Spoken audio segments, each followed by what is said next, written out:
They called her the One-Submarine Wolfpack. In the dark days of 1943, when the Pacific was a graveyard of Allied steel, one boat decided it wasn't just going to survive, it was going to hunt. Here's the story of a USS Wahoo and the man who turned her into a legend, Mush Morton. Morton didn't follow a manual. He had one rule: tenacity Dick. We stay until the job is done, or the torpedoes are gone. He was the first to let his XO, Dick O'Kane, handle the periscope while he tracked the battle on the charts. The best 1-2 punch in the Navy, a move that changed submarine warfare forever. January 1943, Wahoo enters the harbor of Wewak. It's shallow, treacherous, and swarming with Japanese destroyers. Most commanders would turn back. Morton, he orders a surface attack. As the ship charged a ram, Morton stared down the Predator through his periscope and fired a spread of torpedoes straight down the throat of the oncoming destroyer. This lethal head-on strike was a first in the U.S. Navy, a defining gamble that transformed a desperate defense into an iconic kill and cemented Morton's legacy as the most fearless submarine skipper to ever prowl the Pacific.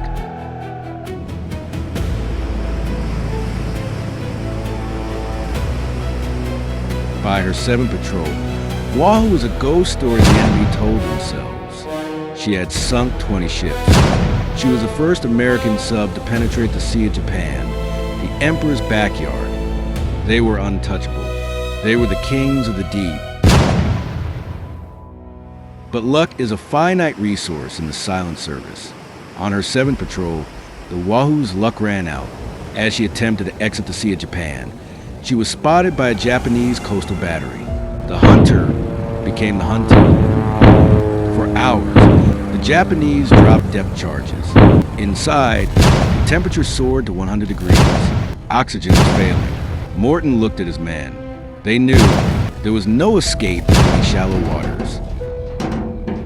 No one knows the final words spoken on the Wahoo. There were no radio calls, no cries for help, just a quiet resolve of 80 men who had given the enemy hell, now facing the crushing weight of the Pacific. At some point that morning, the Wahoo settled onto the seabed, 213 feet down.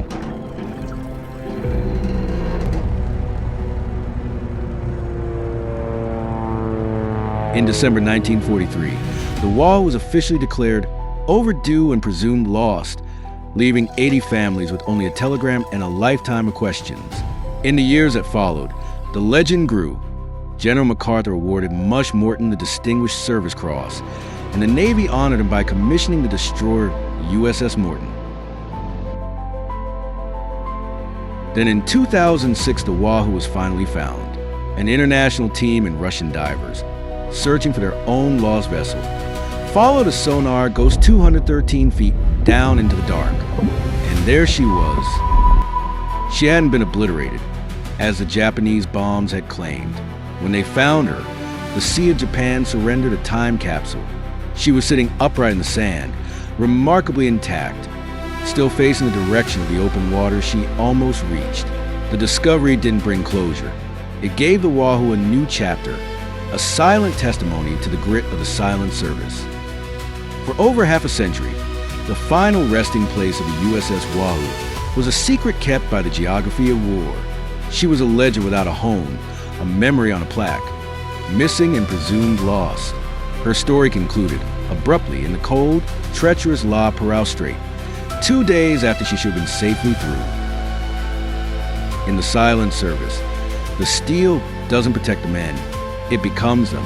For 63 years, they stayed at their stations in the dark.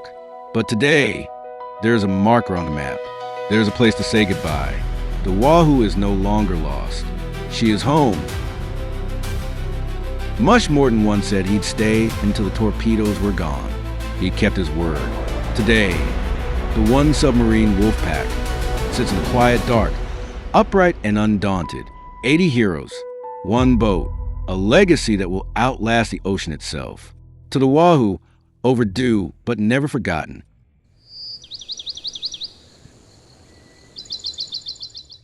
Like and subscribe for more stories of American heroes.